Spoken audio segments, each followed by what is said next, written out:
Hi hello மக்களே, இது நம்ம channel let's talk sports Tamil. இன்னைக்கு என்னன்னா post match review of Tamil Thalaivas vs Haryana steelers. Haryana steelers பார்த்தீங்கன்னா நம்பர் 1 பொசிஷனில் இருக்காங்க. நம்ம கூட விளையாண்டு முடிச்சு ஜெயிச்சதுக்கு அப்புறமும் நம்பர் 1 பொசிஷனில் இருக்காங்க. அதே மாதிரி தமிழ் தலைவாஸ் பார்த்தீங்கன்னா போன மேட்ச் ஜெயிச்சதோட இந்த மேட்ச்க்கு ஒரு பாயிண்ட் கிடைச்சதுனால அதே சேம் 7th பிளேஸ்லேயே இருக்கும். Haryana stealers versus Tamil Thalaivas match full match summary என்னன்னு பார்த்தீங்கன்னா, Tamil Thalaivas 29 points and Haryana stealers 36 point எடுத்தாங்க. 7 பாயிண்ட் டிஃப்ரென்ஸில் நம்ம தோத்துட்டோம். இதனால் நம்மளுக்கு ஒரு பாயிண்ட் கிடச்சிது. சரி, நாம் இந்த போஸ்ட் மேட்ச் இந்த மேட்ச் முடிஞ்சதுக்கப்புறம் முடிஞ்ச மேட்சோட பாசிட்டிவ்ஸ் அண்ட் நெகட்டிவ்ஸ் பற்றி பேசுவோம்.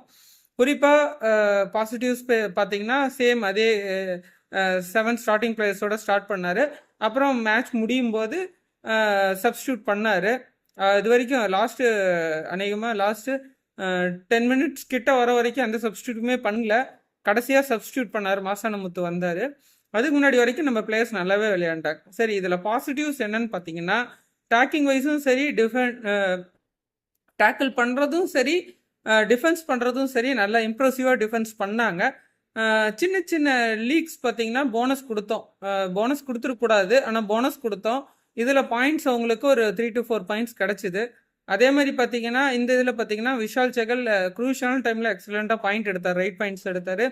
அதே மாதிரி பார்த்தீங்கன்னா நிதேஷ் பார்த்தீங்கன்னா எக்ஸலண்ட்டாக ரைடிங் சைட்லேயும் எக்ஸலண்ட்டாக விளையாண்டார். ஒரு சில அட்வான்ஸ் டேக்கிளும் பண்ணலன்னு சொல்லலை, அது ஒரு சில அட்வான்ஸ் டேக்கிளும் பண்ணார்.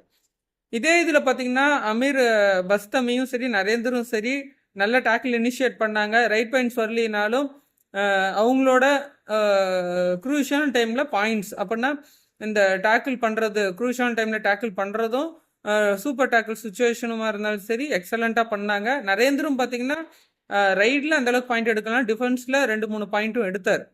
ஓகேவா? அடுத்தது பார்த்தீங்கன்னா நம்ம ஹரியானா ஸ்டீலரை பார்த்தீங்கன்னா கடைசி 35th மினிட் வரைக்கும் அவங்கள ஒரு டென்ஷன்லேயே கொண்டு வந்தோம். இது ஒரு பாசிட்டிவ் நான் சொல்லலாம். ஏன்னா Haryana steelers defence wise excellent team.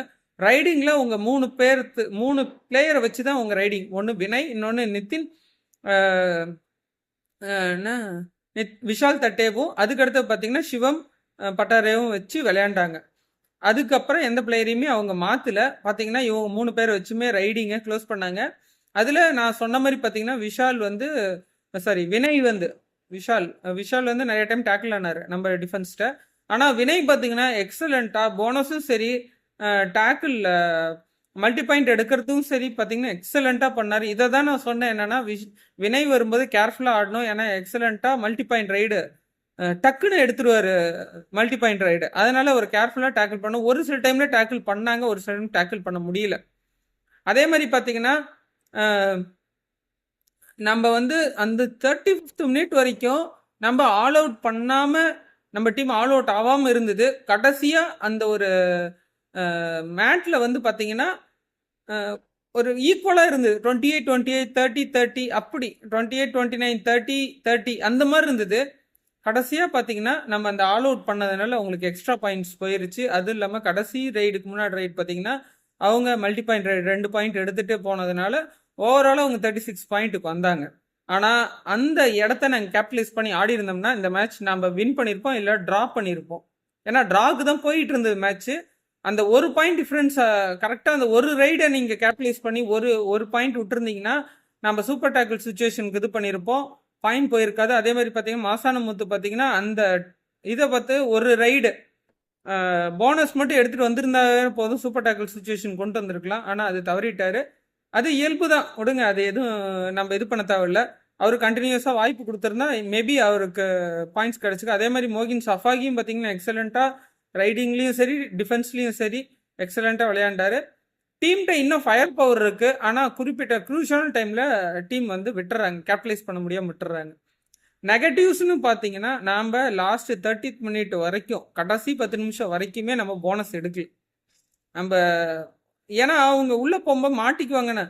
நீங்கள் அந்த போனஸ் எடுக்கிற இதுக்கு கொண்டு போனீங்கன்னா தான் அவங்க ஏதோ தப்பு பண்ணுவாங்க. நீங்கள் வந்து முன்னாடி பால்கலைனில் வந்து நீங்கள் சும்மா போய் டச் பண்ணிட்டு வர்றது கிடையாது. நீங்கள் வந்து போனஸ் கிட்ட நீங்கள் போனஸ்ட்டை டச் பண்ணீங்கன்னா, நான் எல்லா டைமும் போனஸ் எடுக்கணும்னு சொல்ல, ஒரு டூ ஆர் டை சுச்சுவேஷனில் உங்களால் முடிஞ்சுன்னா எடுங்க, இல்லையா டச் பாயிண்ட் எடுத்துகிட்டு வெளியே வந்துடணும். அதுக்கு முன்னாடியே ஒரு 6 ஆர் 7 பிளேயர்ஸ் இருக்கும்போதே நீங்கள் போனஸ் எடுத்துக்கணும், டச் பாயிண்ட் எடுத்துக்கணும். அதுக்கு அடுத்தது பார்த்தீங்கன்னா நரேந்தர் ரைடில் அந்த அளவுக்கு எனக்கு இம்ப்ரெசிவாக தெரில. கேப்டன் வைஸ் சரி, அவரும் அமீரும் சரி பேசி இது பண்ணிக்கிறாங்க, டீமை கைட் பண்ணிக்கிறாங்க. கடைசியாக அந்த 5th மினிட்ல நரேந்தர் வந்து டேக்கிள் ஆகாமல் இருந்திருந்தா, டச் ஆகாமல் இருந்திருந்தாருன்னா மேட்ல இருந்திருப்பாரு. இன்னும் கொஞ்சம் டீமை கொஞ்சம் கண்ட்ரோலில் கொண்டு போயிருப்பாரு.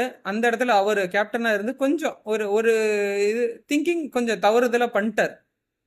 அது இயல்பு, விட்டுருங்க. நம்ம அதை அடுத்த இதில் இதை திருத்திக்கிட்டாருன்னா கொஞ்சம் நல்லது. அதே மாதிரி பார்த்தீங்கன்னா லாஸ்ட்டு 5th மினிட் வரைக்கும் ஈஸியராக ஒரு மல்டி பாயிண்ட் ரைடு ஈஸியராக கொடுத்துட்றோம். தமிழ் தலைவர்ஸ் வந்து ஈஸியராக கொடுத்துட்றோம். அது எப்படின்னு தான் தெரில. நம்ம ஃபர்ஸ்ட் ஹாஃபில் 3 பாயிண்ட் டிஃப்ரென்ஸில் இருந்தோம். செகண்ட் ஹாஃபில் பார்த்தீங்கன்னா அப்படியே விட்டுட்டோம். அந்த செகண்ட் ஹாஃப் ஃபர்ஸ்ட் 10 நிமிஷத்தில் அவங்களுக்கு அப்படியே பாயிண்ட்டை கொடுத்துக்கிட்டே வந்தோம். அப்புறம் நம்ம டேக்கிள் எடுத்தோம், க்ளோஸராக நெக் டு நெக் போயிட்டே இருந்தது, விட்டுட்டோம். ஆனால் அந்த மாதிரி கடைசியாக 5 மினிட்ஸ், கடைசி 10 மினிட்ஸ் தான் ஒரு டீமோட வின்னிங் பொசிஷன் டிசைட் பண்ணும். நிறைய டீம் பார்த்துருப்போம் இந்த சீசன்லேயே. கடைசி 10 நிமிஷம் அப்படியே என்டையர் வின் பண்ணுற டீம் அப்படியே தோத்துருக்காங்க. 1 பாயிண்ட் டிஃப்ரென்ஸ், 2 பாயிண்ட் டிஃப்ரென்ஸ். நம்மளே 2-3 மேட்ச் தோத்துருக்கோம். அதே மாதிரி தான். அதே மாதிரி பார்த்தீங்கன்னா கேப்டன் வந்து கேப்டன் கடைசி நிமிஷம் வரைக்கும் நரேந்திர வந்து நீங்கள் போய் ரைடு போய் பாயிண்ட் எடுத்துகிட்டு வரணும்னு சொல்ல, மேட்ல இருந்து கைட் பண்ணிக்கிட்டே இருக்கணும் பிளேயர்ஸை. அப்படி பண்ணிகிட்டு இருந்தாங்கன்னா மேட்ல பார்த்தீங்கன்னா மற்ற பிளேயர் மிஸ்டேக்ஸ் பண்ண மாட்டாங்க. இப்போ நரேந்திர மிஸ்டேக்ஸ் பண்ணவும் என்னன்னா ஆட்டோமேட்டிக்காக டிஃபென்ஸில் ஹோல் ஆயிருச்சு. அதனால மல்டி பாயிண்ட் கொடுத்தோம். மல்டி பாயிண்ட் கொடுத்தனால என்டையராக கடைசி 2 நிமிஷத்தில் ஆல் அவுட்டு கொண்டு போயிருச்சு. அதே பார்த்தீங்கன்னா அட்வான்ஸ்டு டேக்கிள் இன்னமும் பண்ணுறோம். டச் லைன் கிட்ட போய் அட்வான்ஸ் டேக்கிள் பண்ணுறோம். அதை தவிர்க்கணும்னு ஒவ்வொரு வீடியோவும் சொல்கிறேன். ஆனால் அது எப்படி கேபிட்டலைஸ் பண்ணிக்கிறாங்கன்னு தெரியல. எனிவே கைஸ், நம்ம அதே 7th பொசிஷனில் தான் இருக்கோம். 11 மேட்ச் விளையாண்டுருக்கோம். 4 வின்னு, 6 லாஸு, 1 ட்ரா. இதனால நம்ம 28 பாயிண்ட் டிஃப்ரென்ஸில் இருக்கிறோம். அதே 7th பொசிஷனில் தான் இருக்கோம். அதே அவங்களும் ஹரியானா ஸ்டீலர்ஸ் பார்த்தீங்கன்னா பயந்துட்டாங்க எங்கே வின் பண்ணிடுவாங்களோ அப்படிங்கிற. ஏன்னா ஹரியானா கோச் மன்பிரீத்துக்கு அள்ளு விட்டுருச்சு. கடைசி வரைக்குமே அவர் பயந்துக்கிட்டே இருந்தார். அந்த கடைசி ஆல் அவுட் ஆனதுக்கப்புறம் தான் மனுஷன் அப்படியே ஃப்ரீ ஆகிட்டார். ஜெயிச்சிருவோன்ட்டு. அது காரணம் வினய், சியானே ஷாதுலு, அதுக்கப்புறம் சிவம் பட்டாரு, அப்புறம் ஜெய்தீப், இது மாதிரி ஒவ்வொருத்தரும் சொல்லலாம். பட் இம்ப்ரெசிவான்னு பார்த்தீங்கன்னா வினயும் சியானே ஷாதுலுவும் தான். ஏன்னா டிஃபென்ஸில் அவரும் ரைடிங்கில் வினையும் சேர்ந்து தான் தமிழ் தலைவாசை அந்த 7 பாயிண்ட் டிஃப்ரென்ஸுக்கு கொண்டு போயிட்டாங்க. இதை கேர்ஃபுல்லாக அடுத்த மேட்ச் யூபி யோதாஸ் கூட 22ஆம் தேதி, இன்னும் 4 நாள் டைம் இருக்குது. பொறுமையாக யோசித்து அந்த இடத்துல தவறு பண்ணுறோம். சச்சினை எனக்கு தெரிஞ்சு ஆட வைக்கலாம். அவருக்கு சின்ன இன்ஜுரி இருக்குன்னு சொல்கிறாங்க. அதே மாதிரி பார்த்தீங்கன்னா சாகருக்கு ஃபைனலில் ஒரு பிளேயரை கொண்டு வந்துட்டோம். அந்த பிளேயரையும் பார்த்தீங்கன்னா இந்த 3 நாள் 4 நாள் ட்ரைனிங் கொடுத்து அவரோட இது எப்படிங்கிறத அடுத்த மேட்ச்சு ஸ்டார்டிங் 7ல் இல்லை, ஒரு சப்ஸ்டியூட்டாக கொடுத்து பார்க்கணும். க்ரூஷியல் டைமில் சூப்பர் டாக்கிள் சுச்சுவேஷனில் பஸ்தமி இல்லாத இடத்துக்கு அந்த இடத்துல ரீப்ளேஸ்மெண்ட் பண்ணி செக் பண்ணி பார்க்கணும். ஏன்னா அவருக்கு ஃபுல் டைம் கிடைக்குமான்னு எனக்கு தெரியாது.